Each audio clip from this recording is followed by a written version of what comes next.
Now, from the Columbia Basin, your local news source, this is iFIBER 1 News, presented in high definition.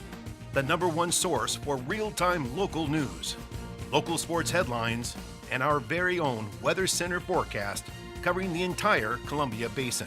With your iFIBER 1 News team, reporting news in real time as it's happening.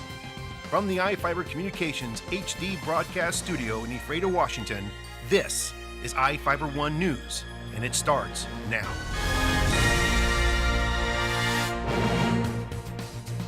Welcome to iFIBER 1 News. I'm Sarah Brewer reporting news from around the Columbia Basin for Wednesday, September 25th.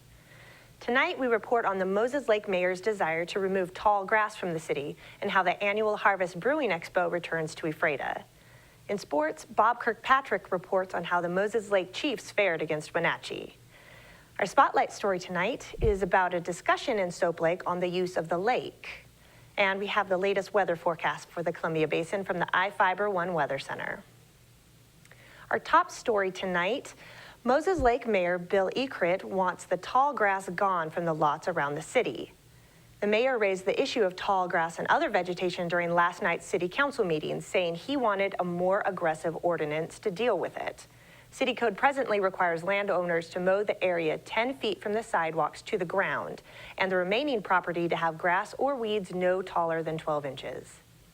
Ekrit said the code makes the entrances to the city look ugly. You'll pick an end and come in. That's just one portion. Down Wheeler Road's another portion. East Broadway's another portion. It's become incredibly hard for our code enforcement officers actually to keep up with this. Not just on the residential properties, but also on the industrial properties.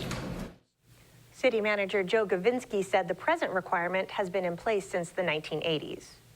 Community Development Director Gilbert Alvarado said the majority of people comply when they are sent a notice.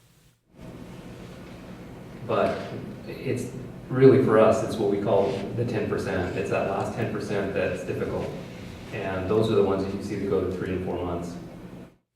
The council agreed with looking at a change to the ordinance. This weekend, there are a number of reasons to visit the Grant County Courthouse. All of them are beer. The annual Harvest Brewing Expo returns to raise money for student athletes. Reporter Vivian Huang fills us in. The Brewers Harvest Expo is coming to Ephrata once again. Cumulus is a nonprofit organization that recognizes the financial undertaking that kids face when wanting to play sports. The organization holds the Brewers Harvest Expo every September to raise money for gear and equipment for kids. The expo features breweries from all over central and eastern Washington. The event is taking place on the Grant County Courthouse lawn in C Street in Ephrata and will start from 3 p.m. to 8 p.m. Admission is $25 for 6 4-ounce samples from more than 36 brews to choose from. Additional samples will be for $1 each. Soft drinks and water will be provided as well as food. Admission for designated drivers is $5. Tickets can be purchased at cumulusgiving.org or on Facebook at Brewers Harvest. For more information, email Denver Morford at denver@barrychrysler.com. For iFIBER 1 News, this is Vivian Huang. Thank you, Vivian. Moses Lake may loan money to 16 property owners to connect to the city sewer system.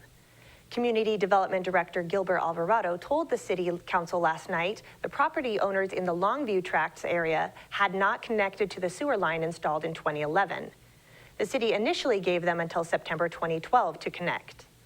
The city requires anyone within 200 feet of a sewer pipe to connect to the utility unless it costs more than $10,000 to connect. The city charges a minimum of $385 to connect to the system, and the property owner has to install the pipe.